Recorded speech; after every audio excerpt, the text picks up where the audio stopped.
The way everything is shot looks like they pumped up the budget. Like Netflix gave them an extra $100 million to be like, you know what? Here you go. Just here's some money. Make us more money. Make us more money, babies.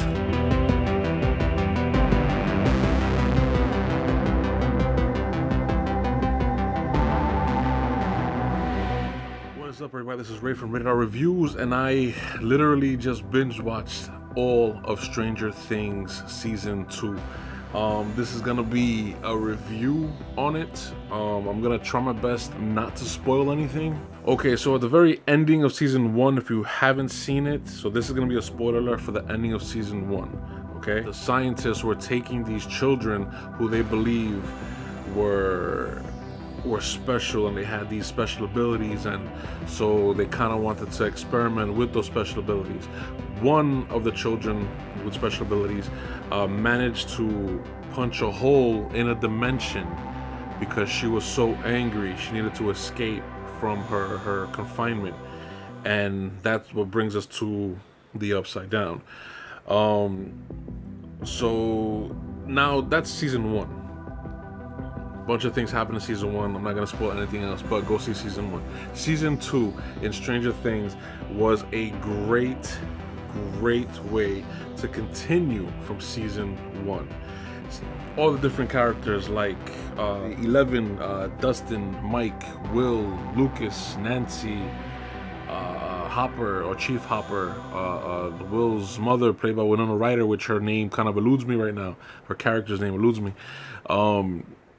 They're all kind of in a different setting. Like Will is back, and Will is trying to adjust to regular life back at school. They call him Zombie Boy because of the situations that happened in season 1. Mike is kind of a little bit lost because 11 kind of left the group because of everything that happened in season 1. Dustin is kind of trying to find himself, but he's still the funny, cute little kid. Now he has I guess fake teeth, or his teeth grew in, I believe. So he doesn't have that lisp anymore. Now he speaks normally. Lucas looks a little taller, his character, and then we are introduced to a new character named Max, or Maxine. Maxine is another female lead. She has red hair.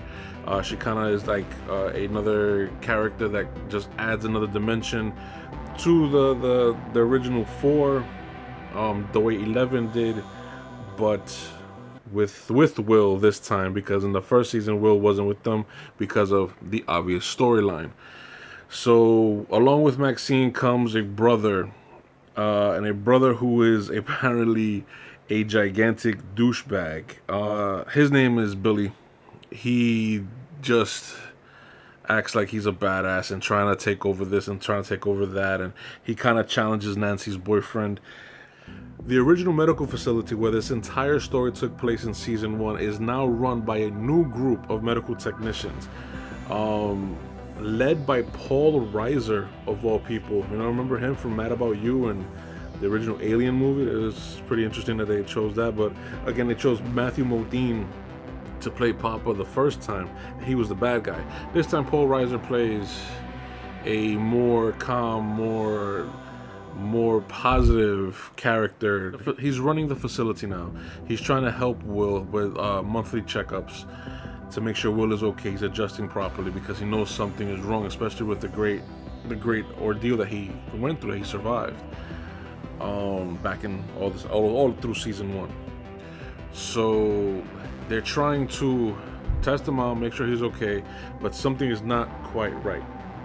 He's a little off. He's seeing flashbacks. They believe he's seeing these little visions of this gigantic monster looming over the town of Hawkins, and it's kind of, obviously, it's frightening for the child. So he does these drawings, he explains everything, what's going on, and the story takes place from there. Let me tell you guys that the acting from all the kids, all of them, is great. Especially the kid Will. Will is the kid from the first season who disappeared. He's the one who was originally lost in Upside Down, and he wasn't really given a chance to actually show his acting prowess. In season 2, he shows his acting prowess, and this kid almost steals the show from everyone else. Okay, another popular kid is Dustin, the chubby kid with had the missing teeth in the first season. He does another great job. He is hilarious. He has me laughing so many times, especially when he comes out and he goes, "Son of a bitch, son of a bitch." It's hilarious. It's really great. 11, 11 story arc is so interesting to me. Like, it grabbed me. Literally, while watching the show, I found myself just lost in her storyline. Not lost as in confused, but as in I forgot everything else that was going on around me. I lost all track of time. I was just watching what was going on with her story, with the other characters they introduced, about her trying to find her mother and trying to find XYZ and trying to figure out what was going on and blah, blah, blah, blah, blah, blah, blah. Because there are several things going on in her storyline that add to the entire mystery of the entire Stranger Things universe. Okay? That I'm not gonna get into because I'm not gonna spoil that stuff, but it hands down is great. Everything was so well written. All the acting was on beat, on par. The special effects of the demon dogs and the special effects of the shadow monster, or what they call the mind flayer, was really, really good. Like from season 1 to season 2, it became so much more cinematic. Like, the overall story arcs in season 1 were great. It was wonderful, but it was small, contained, compact, and you can understand everything. And you kind of saw where things were going. They only had to fight this one thing, and it was in a small, contained environment. Then season 2, obviously things have to get bigger, more interesting, more elaborate. And they do just that. Things get bigger, more elaborate. The monster is huge. How they keep talking about Elle in the past tense because everybody believes Elle is gone. Some people believe she's dead. Other people believe that she's just in the upside down. And it's just interesting to me while you're seeing this mystery that's unraveling before the kids. I highly recommend Stranger Things 2 on Netflix. It is literally one of the best TV shows I have ever seen. For a second season, they really brought it to the table. I still love that first season a little bit more, just because of the little introduction pieces and stuff like that. But yeah, Stranger Things 2, Season 2 is great. There's only one thing about Stranger Things 2 that I did not like. Just one. And that is a story arc between Nancy, Will's older brother, I forget his name, and this scientist that he's introduced in the beginning, like the first episode or two, and then he doesn't really come back till later.